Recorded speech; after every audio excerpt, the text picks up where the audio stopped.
Lalu pertanyaan besarnya pemirsa, mengapa begitu banyak WNI atau warga negara Indonesia yang kemudian terjerat dalam perjudian online dan juga online scamming di Filipina, dan terkait dengan keterlibatan WNI yang menjadi operator bahkan untuk judi online ilegal. Kita akan mengkonfirmasinya langsung dengan Yuda Nugraha, Direktur Perlindungan Warga Negara Indonesia Kementerian Luar Negeri Republik Indonesia.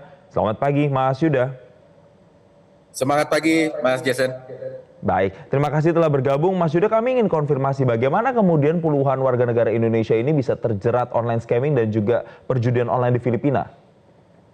Ya, terima kasih Mas Jason. Kami ingin memberikan konteksnya lebih dahulu bahwa total ada 539 warga kita yang terjerat kasus judi online maupun online scam di Filipina sejak tahun 2022. Ini jadi angka kumulatif. Dan kemudian pada kejadian yang terakhir, ya, yang kemarin tanggal 22 dan 23 Oktober kita fasilitasi deportasinya adalah hasil penggerbekan yang dilakukan oleh Kepolisian Nasional Filipina pada tanggal 31 Agustus yang lalu, berdasarkan informasi yang diberikan oleh KBRI Manila.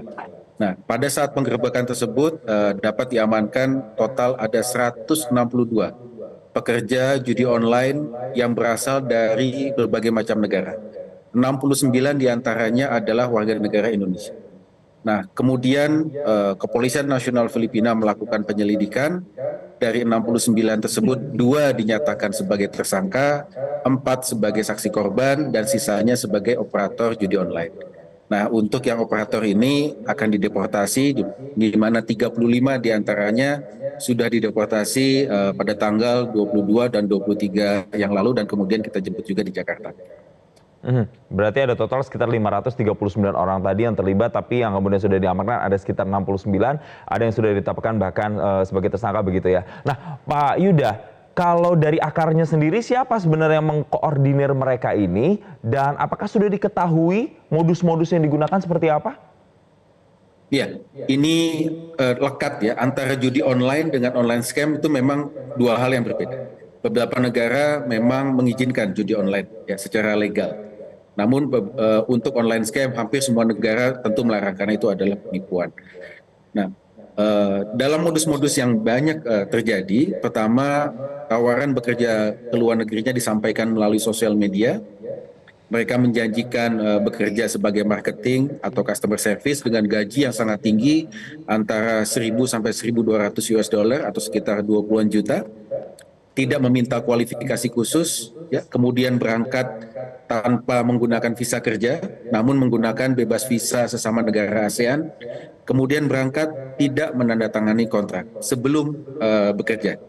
Ini modus-modus yang dilakukan, dan kemudian akhirnya banyak warga negara kita yang terjebak di judi online maupun online scam.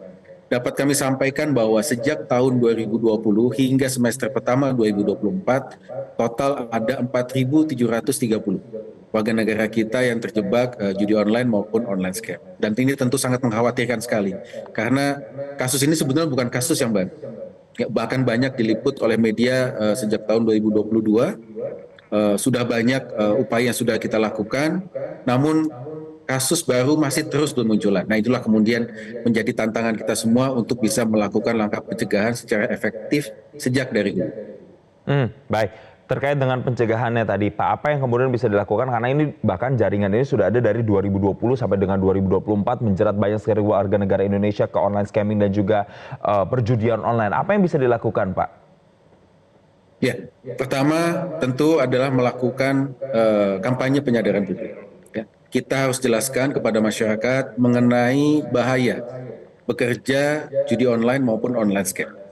Dapat kami sampaikan bahwa judi online meskipun di negara tujuan dianggap legal, namun sesuai dengan Undang-Undang 18 tahun 2017 mengenai pelindungan pekerja migran, kita tidak menempatkan pekerja migran kita ke sektor-sektor yang dilarang oleh undang-undang, termasuk perjudian. Jadi sudah dapat dipastikan bahwa ketika mereka bekerja di sektor perjudian di luar negeri, apalagi judi online, itu pasti berangkat tidak sesuai prosedur di Indonesia. Kalau tidak sesuai prosedur tentu akan membahayakan mereka nanti pada di negara tujuan, karena mereka akan menjadi kelompok rentan di sana. Kemudian hal yang lain adalah kita sangat mendorong ya ketika mereka sudah sadar jangan mengambil resiko. Kami mencatat bahwa banyak warga negara kita yang sebetulnya sudah aware, sudah sadar ya bahwa itu dilarang ya, oleh pemerintah, namun karena tekanan ekonomi mereka memaksakan diri ya, karena tadi ada janji gaji yang begitu besar yang menggiurkan bagi mereka. Namun sekali lagi ketika itu dilakukan tanpa sesuai prosedur dan apalagi saat ini secara khusus Filipina sudah menetapkan POGO, Philippine Overseas Gaming Operators, sebagai kegiatan yang ilegal, maka justru mereka nanti akan berbanyak menemui masalah.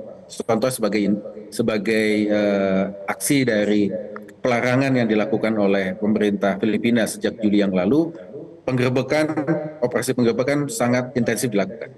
Jadi itu mungkin yang perlu kita perhatikan untuk langkah-langkah pencegahan.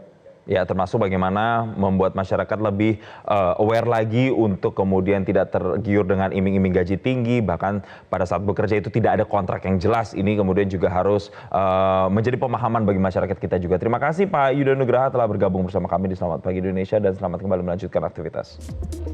Jelajahi cara baru mendapatkan informasi. Download Metro TV Extend sekarang.